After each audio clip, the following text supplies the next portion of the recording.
let's make a painting. And of course we're gonna start with water on the glass. Flip the page over. Sprinkle. No, wait, I have to put the water first and then sprinkle. Anyway, flip it over. Let's make sure it's the center. Is that good? Yes, it is. Alright, then we're gonna sprinkle. Oh man, I moved the whole thing. Wait, is that center? Yes, well, that little corner is driving me crazy. I'm not a perfectionist, but still, I want to be organized. Although I'm not an organized person, so go figure it out. We're gonna take purple straight from the tube, and we're gonna put one little curvy line. Take a water and start making circle moves, almost dry brush, and let's see what we can create here. Excuse me. Alright, so we're gonna keep going with this all the way down. Man, I'm sorry guys. I'm like in this condition for the past couple weeks, I think.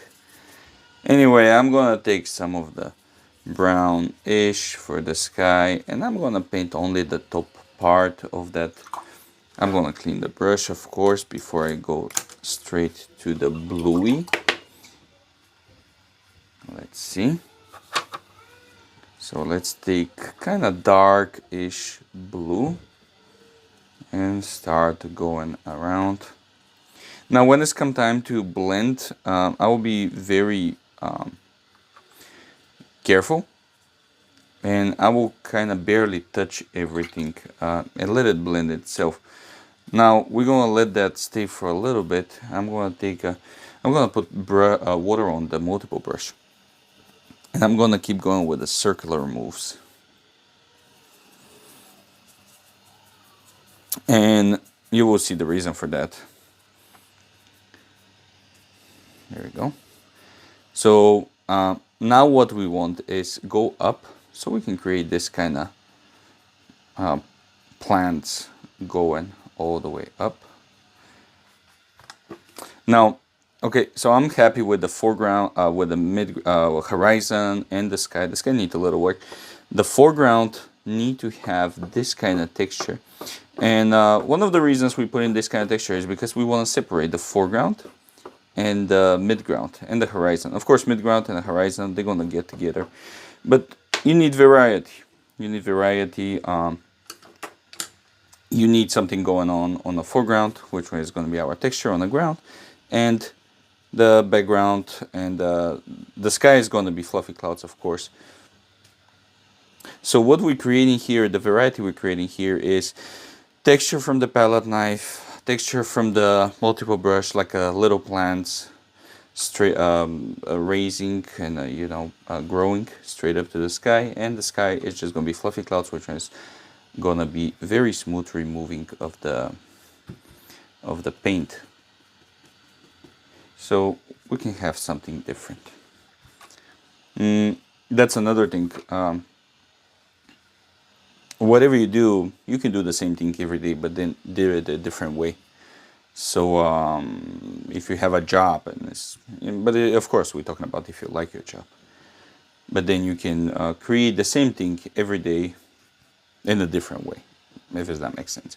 Well, actually, it does make sense. So let's make the fluffy clouds.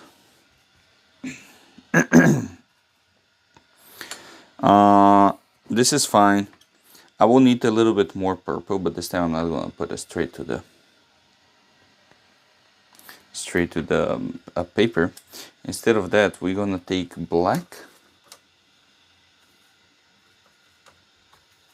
and purple. So we need a darker version of the purple, a little bit darker. There we go. And what we're gonna do is emphasize on that contrast between the marks that we left from the palette knife.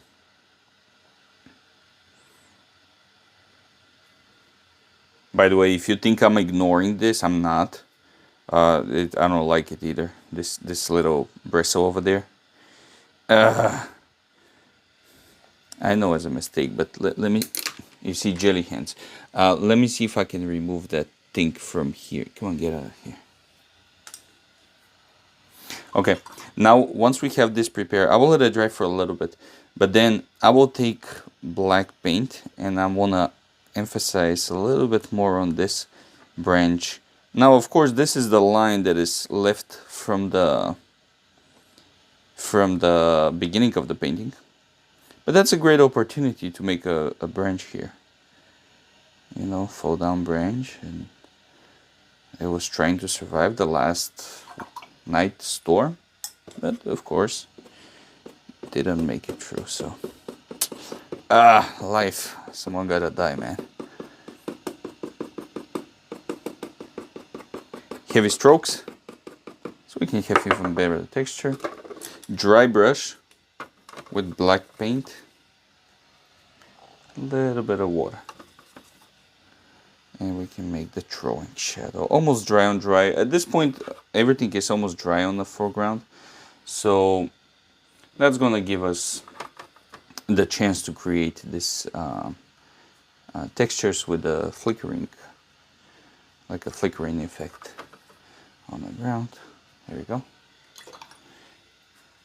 Now, of course, the decision we have to make here is, do I want to extend that a little bit in the sky? And I think it's fine. I think I can go with it. That's also is going to be a good idea because I want to go in front of the branch so it doesn't look like I'm sticking it out. A little bit more heavy strokes here. Now, of course, from now on I can put all kind of stuff, like a couple of birds maybe in the sky and all kind of different things, but I don't think it's necessary. Maybe a little bird so I can have excuse to say I put a bird. There you go. A dot, of course. And there you go. Watercolor, abstract, landscape.